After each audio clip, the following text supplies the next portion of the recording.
যখন একটা হিরোইন যখন অবিবাহিত থাকে তখন কিন্তু তার প্রতি সেই কিন্তু আকর্ষণ এবং ভালোবাসার জিনিসটা বেশি ওঠে। কোনো হিরো বা হিরোইন বিয়ে করলে কি তার আকর্ষণ কমে যায়? মানে আপনি এটা বলতে চাচ্ছেন? বাস্তবতা কিন্তু তাই হয়।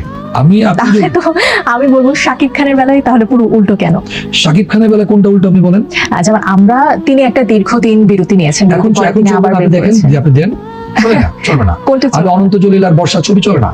আমি যত কথা বলেন না কেন, সুপারহিট বলেন ডুপারহিট বলেন, আপনি বলছিলেন সুপারহিট কোনটাকে বলেন আমি বুঝি না। আমি আমি তো সুপারহিট কোনোদিনও হতে পারিনি। না আমি বলতে চাচ্ছি যে আমার সংখ্যাটা আমার জানা নাই, তবে না আপনি শাকিব বুবলি এখন ছবি চলে না, যে শাকিব খান নরমালি আপনি বলছিলেন যে বিয়ে করার পরে না চলে না, বাট শাকিব খান, অপু বিশ্বাস এবং বুবলি দুইজনকে বিয়ে করার পরেও তার সিনেমা এখন দারুণ ভাবে চলছে। না এটাকে আসলে কি বুবলি ছবি চলছে, অপু বিশ্বাসের ছবি চলছে না, মানে শাকিবের ছবি চলছে। হ্যাঁ, আমি সেটা বলতে চাচ্ছিলাম।